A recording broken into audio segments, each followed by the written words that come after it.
Hello everyone, this side Priyanka Jakhad and I welcome you all at Government Job Alert. I hope आप सभी अच्छे होंगे। तो आज है 31 दिसंबर 2024, साल का आखिरी दिन और एक और साल बीत गया। कैंडिडेट इसी इंतज़ार में रह गए कि कब तो उनकी ज्वाइनिंग होगी, कब उनसे जो बेरोज़गारी का जो टैग है वो हटेगा, कब वो स्कूलों में जाएँगे, कब उन्हें उनका जो हार्डवर्क का एक्चुअल में रिज़ल्ट मिलेगा। काफ़ी ज़्यादा उम्मीदें थी 2024 से कि शायद इस साल कैडेट की जॉइनिंग हो जाएगी और स्पेशली अगर मैं बात करूँ सितंबर मंथ के बाद, क्योंकि सितंबर मंथ के बाद देखिए न तो कोई केस था, न कोई और कोई स्टे थी, ना कोई और इस तरह की हर्डल थी जिसके बिहाफ पे इस तरह से जो कैंडिडेट की जॉइनिंग है वो रोकी जाए। फिर भी उसके बाद भी देखिए 2024 जा चुका है, अब 25 का इंतज़ार कर रहे हैं और कैंडिडेट के माइंड में आज भी है कि पता नहीं कब उनकी जॉइनिंग होगी, कब वो स्कूलों में जाएँगे। तो 2024 से देखिए हमें बहुत सी चीज़ें एनालाइज़ करने की ज़रूरत है। उन्हीं के ऊपर आज हम बात करेंगे कि आज जो रिक्रूटमेंट है किस हालात में है और सबसे बड़ा रीज़न क्या है इन सब के पीछे। सबसे पहले तो देखिए हम अपने माननीय शिक्षा मंत्री जी की ही बात कर लेते हैं कि माननीय शिक्षा मंत्री जी ने अलग-अलग तरीके के वायदे किए। काफ़ी बार डेट भी डिसाइड की गई कि 31st ऑफ मार्च तक जॉइनिंग हो जाएगी, 31st ऑफ जुलाई उसे फिर बढ़ा के किया गया कि 31st ऑफ जुलाई तक हम जॉइनिंग दे देंगे। उसके बाद इस तरह के वायदे भी किए गए कि जैसे ही कोर्ट केस सॉर्ट आउट होगा जस्ट उसके नेक्स्ट ही दिन हम क्या करेंगे कैंडिडेट को जॉइनिंग दे देंगे। इस तरह की बहुत सी बातें बोली गई और ये बातें मैं ऐसे ही नहीं बोल रही हूँ। आप में से भी काफ़ी कैंडिडेट ने इनकी वीडियोज़ देखी होगी, इनकी खुद की बोली हुई बातें, इनकी खुद की वीडियोज़ है, सोशल मीडिया पे सब कुछ अवेलेबल है। उसके बाद जो एंड रिज़ल्ट क्या मिला है, वो तो देखिए आप सबको पता ही है कि जो बातें बोली गई थी उन्हें उनमें से कितनी बातें तो कंप्लीट की गई है, कितनी आज तक बातें हैं वो पूरी हुई है। दूसरा अगर हम बात करें तो कहीं न कहीं देखिए डिपार्टमेंट की अब बात कर लेते हैं कि डिपार्टमेंट ने कोई वायदा तो नहीं किया कि हम ये करेंगे, वो करेंगे, बट हाँ, इतना ज़रूर है कि बहाने बहुत दिए कि अभी जो लिस्ट है वो इसलिए हम नहीं जारी कर पा रहे क्योंकि हमें परमिशन की ज़रूरत है। कभी बोला गया कि इस वजह से लिस्ट जारी नहीं हो पा रही, इस वजह से जॉइनिंग नहीं हो रही, ये है, वो है, मतलब बहानों पे बहाने, बहाने पे बहाने, बहुत सारे बहाने और ऐसे-तैसे करके बस 2024 भी निकाल दिया। और आप में से ज़्यादातर कैंडिडेट का ये मानना है कि इन्हीं 2 रीज़न्स की वजह से जो रिक्रूटमेंट है वो कंप्लीट नहीं हो पा रही। सबसे बड़े 2 रीज़न जो है कैंडिडेट इन्हीं 2 कारणों को मान रहे हैं। पर यहाँ पे आपको देखिए एक छोटी-सी बात और समझने की ज़रूरत है, खुद से एनालाइज़ करने की भी ज़रूरत है कि एक तीसरा और एक बहुत बड़ा कारण भी है रिक्रूटमेंट के आज इस हालात में होने का, जिसकी वजह से आज कैंडिडेट की जॉइनिंग नहीं हो पाई। और वो तीसरा सबसे बड़ा रीज़न है कैंडिडेट खुद, पूरा का पूरा काडर, चाहे वो 59-94 हो, चाहे वो 23-64 हो। देखिए मैं दोनों रिक्रूटमेंट की बात कर रही हूँ कि कहीं न कहीं कैंडिडेट ने भी ऐसी बहुत सी गलतियाँ की हैं जिसकी वजह से आज भी कैंडिडेट की जॉइनिंग नहीं हो पाई। 2025 में हम एंटर करने वाले हैं और आज भी कैंडिडेट अपनी जो जॉइनिंग का वेट कर रहे हैं। सबसे जो बड़ा जो रीज़न जो रहा, वो सबसे बड़ा रीज़न था कोर्ट केसेज़। देखिए, बहुत बार इस तरह के डिसीज़न लिए गए जो कैंडिडेट के फ़ेवर में नहीं थे। काफ़ी बार बहुत से गलत डिसीज़न भी लिए गए जो एक्चुअल में बिल्कुल भी सही नहीं थे कैंडिडेट के लिए। बट उस डिसीज़न के अगेंस्ट बिना कोई सोचे विचारे, किसी तरह से कोई एडवाइस लिए, विदाउट एनी साइड इफ़ेक्ट सोचे कोर्ट का दरवाज़ा खटखटाना, ये कहाँ तक सही है? देखिए, मैं ये नहीं बोल रही हूँ कि कोर्ट केसेस करना गलत है। सबके अपने-अपने राइट है, सबको हक है कि वो कोर्ट में भी जा सकता है, अपने हकों के लिए लड़ाई लड़ सकता है। बट हमें यहाँ पे ये भी समझना चाहिए उस कोर्ट केस का क्या फ़ायदा जिसमें हमें बेनिफिट ही ना मिले और जिसकी वजह से रिक्रूटमेंट ही डिले हो जाए। और एट द एंड देखिए आप सबके सामने है ये चीज़ कि कोर्ट केसेस का, इस तरह की स्टे का, डिले का एट द एंड बेनिफिट किसे मिला? केस का आप खुद एनालाइज़ कीजिए, किसको बेनिफिट हुआ? कैंडिडेट को तो बिल्कुल भी कोई भी फ़ायदा नहीं हुआ, पूरे काडर को किसी को कोई फ़ायदा नहीं हुआ। फ़ायदा हुआ सिर्फ़ उन लोगों को जो चाहते ही नहीं थे कि रिक्रूटमेंट जल्दी से जल्दी पूरी हो, जिनके माइंड में बिल्कुल भी नहीं है इस रिक्रूटमेंट को पूरा करने का। तो उन लोगों को सबसे ज़्यादा बेनिफिट हुआ।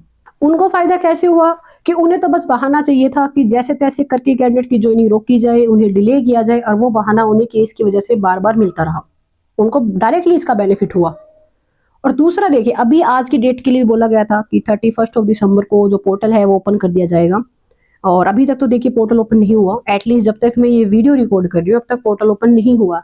बट होप्स हो कि शाम तक जो पोर्टल है वो भी ओपन हो। अगले 2-3 दिनों के अंदर स्टेशन चॉइस होके जो कैंडिडेट की फटाफट से जॉइनिंग के जो काम है आगे वो किया जाए।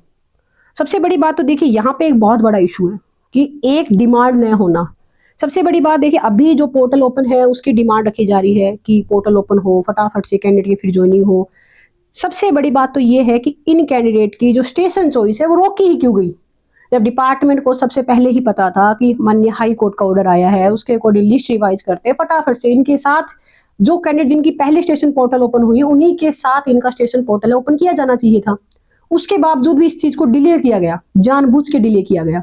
और अब देखिए, अब ये नहीं है कि अब से सेशन पोर्टल ओपन होगा उसके बाद इन कैंडिडेट की ज्वाइनिंग भी हो जाएगी, क्योंकि ऑलरेडी 2 महीने से पहले 2 पोर्टल जो है ओपन हो चुका है। आप में से काफी कैंडिडेट ने अपनी स्टेशन चॉइस है वो फिल कर दी है, फिर भी आप ज्वाइनिंग का वेट कर रहे हो। तो यहाँ पे सबसे ज्यादा जरूरी है एक सिंगल डिमांड रखी जाए। अब जैसे स्टेशन पोर्टल ओपन हो जाएगा उसके बाद बहुत ज्यादा जरूरी है कि कैंडिडेट एक ही डिमांड रखे, पूरे काडर की एक ही डिमांड होनी चाहिए कि कैंडिडेट की ज्वाइनिंग हो। जिन कैंडिडेट की स्टेशन चॉइस हो चुकी है उन कैंडिडेट की ज्वाइनिंग हो। अब देखिए, हो सकता है कि कुछ कैंडिडेट को ये लगे कि मैम तो अपने फेवर के लिए बात बोल रही है, क्योंकि मैम का तो फर्स्ट लिस्ट में नाम आया है, इनकी जो स्टेशन चॉइस है वो हो चुकी है, इनका खुद का पर्सनल बेनिफिट है। देखिए, मेरा उन लोगों को डायरेक्टली सीधा सा एक ही जवाब है कि ये जो रिक्रूटमेंट है एक दिन में कंप्लीट हो, एक महीने में कंप्लीट हो, चाहे एक साल में कंप्लीट हो, मुझ पे इसका कोई भी इफेक्ट नहीं होगा।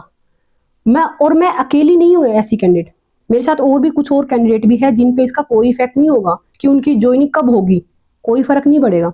और क्यों नहीं होगा ये भी देखिए, मुझे बार बार बोलने की जरूरत नहीं है, पर फिर भी एक बार आप उन लोगों के बारे में सोच के देखिए जिन्होंने बहुत ज्यादा हार्डवर्क किया है, जिनकी ज्वाइनिंग सिर्फ एक स्टेप से बाकी है, बस एक स्टेप, स्टेशन अलॉट होते ही उनकी ज्वाइनिंग हो सकती है। उन कैंडिडेट के बारे में एक बार सोच के देखिए। अब जिन कैंडिडेट के देखिए मार्क्स 100 के अराउंड है, 100 है, 105 है, 110 है, और दूसरी तरफ एक ऐसा कैंडिडेट है जिसका स्कोर 150, 160 इस तरह से है। आप खुद सोच के देखिए, दोनों कैंडिडेट एक साथ ज्वाइन कैसे कर सकते हैं? मैं मानती हूँ किसी कैंडिडेट के मान लेते 132 है, किसी कैंडिडेट के 130 है। मैं ये नहीं कहूंगी कि जिसके 32 मार्क्स है वो ज्यादा इंटेलिजेंट है, जिसके 130 मार्क्स है वो कम इंटेलिजेंट, नहीं, ऐसा नहीं है।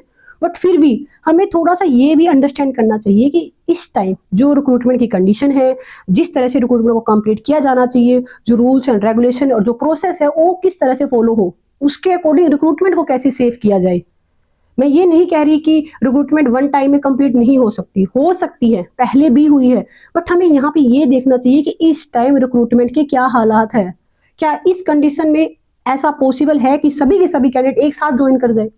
और उसके बावजूद भी अगर देखिए हम बार बार यही डिमांड रखते हैं कि 59-94 की लिस्ट आनी चाहिए, सभी के सभी कैंडिडेट एक साथ ज्वाइन होने चाहिए, तो देखिए ये थोड़ा सा आप समझ के देखिए। कोई भी काम होगा रूल रेगुलेशन प्रोसेस के अकॉर्डिंग होगा। अगर इस टाइम ये नहीं हो पा रहा तो आपको उसको थोड़ा सा अंडरस्टैंड करना चाहिए, थोड़ा सा पेशेंस रखना चाहिए। और रही बात एक लिस्ट की, इसके रिगार्डिंग मैं आप लोगों को एक बात जरूर याद दिलाना चाहूंगी कि 2023 में जब डॉक्यूमेंट वेरिफिकेशन हुई थी, जब आप सभी कैंडिडेट की डॉक्यूमेंट वेरिफिकेशन हुई थी, तो उस टाइम एक ऑप्शन दिया गया था कुछ कैंडिडेट की ज्वाइनिंग का, उस चीज का विरोध किया गया था। और विरोध किसने किया था? विरोध किया था ठेकेदारों ने। जो भर्ती के ठेकेदार थे उन लोगों ने विरोध किया था कि सिंगल लिस्ट में रिक्रूटमेंट पूरी होनी चाहिए। और क्यों किया था? क्योंकि उन्हें पता था कि उनका सिलेक्शन सिर्फ तभी पॉसिबल है जब सिंगल लिस्ट आएगी। तो इसी वजह से तो न तो उनका सिलेक्शन हुआ और न ही उन्होंने किसी और का सिलेक्शन होने दिया। और ये बात 2023 की है। अब देखिए 2025 भी आ चुकी है और आज भी रिक्रूटमेंट वही है, उसी सेम स्टेज पे आज भी वही रिक्रूटमेंट है। तो अब आप लोगों को समझने की जरूरत है कि इस टाइम प्रायोरिटी किस चीज को दी जानी चाहिए। देखिए, थोड़ा सा अंडरस्टैंड करने की कोशिश कीजिए। सबकी ज्वाइनिंग होगी, 59-94 की रिक्रूटमेंट है, 59-94 कैंडिडेट को ही ज्वाइनिंग मिलेगी, पर थोड़ा सा पेशेंस रखना होगा। आप किसी भी कैंडिडेट को ओवरटेक नहीं कर सकते। नो डाउट जिन कैंडिडेट के मार्क्स अच्छे हैं वो आपसे पहले हकदार है अपनी ज्वाइनिंग के लिए। आप चाहे इसे अच्छा मानो बुरा मानो, आपको अच्छी लगी हो बुरी लगी हो, पर बात सच्चाई यही है कि जिन कैंडिडेट ने अच्छा स्कोर किया, जिन्होंने अच्छी मेहनत की है, वो आपसे पहले हकदार है ज्वाइनिंग के लिए। और आप सभी एक साथ मिलके चलोगे तो सभी कैंडिडेट का सिलेक्शन होगा। जो कैंडिडेट आज उम्मीद लगाए बैठे कि नेक्स्ट लिस्ट आएगी तब उनका सिलेक्शन होगा, तो उनके लिए भी जरूरी है कि वो उन कैंडिडेट को सपोर्ट करे जिनका आज फर्स्ट लिस्ट में नाम आ चुका है, क्योंकि जब ये फर्स्ट लिस्ट के कैंडिडेट ज्वाइन करेंगे तभी आपके लिए रास्ता ओपन होगा। बाकी उम्मीद करेंगे जनवरी 2025 में कैंडिडेट की ज्वाइनिंग होगी, कुछ ना कुछ पॉजिटिव जरूर देखने को मिलेगा। आप सबके लिए दुआ करूंगी कि आप सभी कैंडिडेट को अपना हार्डवर्क मिले, 2025 आपके लिए और आपकी फैमिली के लिए अच्छा हो। जो आपकी एक ड्रीम जॉब है आपको वो ड्रीम जॉब मिले, कैंडिडेट की ज्वाइनिंग हो। बाकी आप सभी अपने जो वैल्यूबल व्यू पॉइंट है वो भी ज़रूर कमेंट बॉक्स में शेयर कीजिएगा कि जो भी बातें मैंने आप लोगों के साथ शेयर की उससे आप कितने एग्री हो। अगर आपको लगता है कुछ और बातें भी होनी चाहिए थी या फिर कुछ ऐसी बात है जो रिक्रूटमेंट में अब तक की जानी चाहिए थी वो नहीं की गई है, तो वो भी ज़रूर कमेंट बॉक्स में कमेंट करके बताइएगा। और अगर किसी को मेरी बात अच्छी ना लगी हो, किसी को बुरी लगी हो, तो उनसे पहले ही माफ़ी। बाकी देखिए, मैंने किसी को भी टारगेट नहीं किया, क्योंकि यहाँ पे टारगेट करने का कोई मोटिव ही नहीं है। हमारा मेन टारगेट है कि रिक्रूटमेंट कंप्लीट हो, कैंडिडेट की जॉइनिंग हो, कैंडिडेट को उनका हार्ड वर्क का रिजल्ट मिले। और आप सबसे रिक्वेस्ट है कि इस वीडियो को ज़्यादा से ज़्यादा शेयर कीजिए, ताकि माननीय शिक्षा मंत्री तक ये वीडियो पहुंच जाए और वो ये वीडियो देखने के बाद एक बार विचार जरूर करे कि कैंडिडेट की जॉइनिंग है, अब हमने बहुत डिले कर दी है, अब कैंडिडेट को जॉइनिंग दे देनी चाहिए। बाकी उम्मीद करेंगे कि नया साल आपके लिए बहुत सारी खुशियां लेके आए, आपकी जॉइनिंग है वो बहुत जल्द हो। और इसके रिगार्डिंग और कोई अपडेट आएगी वो अपडेट भी आप लोगों के साथ शेयर कर दी जाएगी। वीडियो अच्छी लगी है तो वीडियो को लाइक जरूर करें, और अगर नहीं लगी है तो as your wish you all the best. Thank you.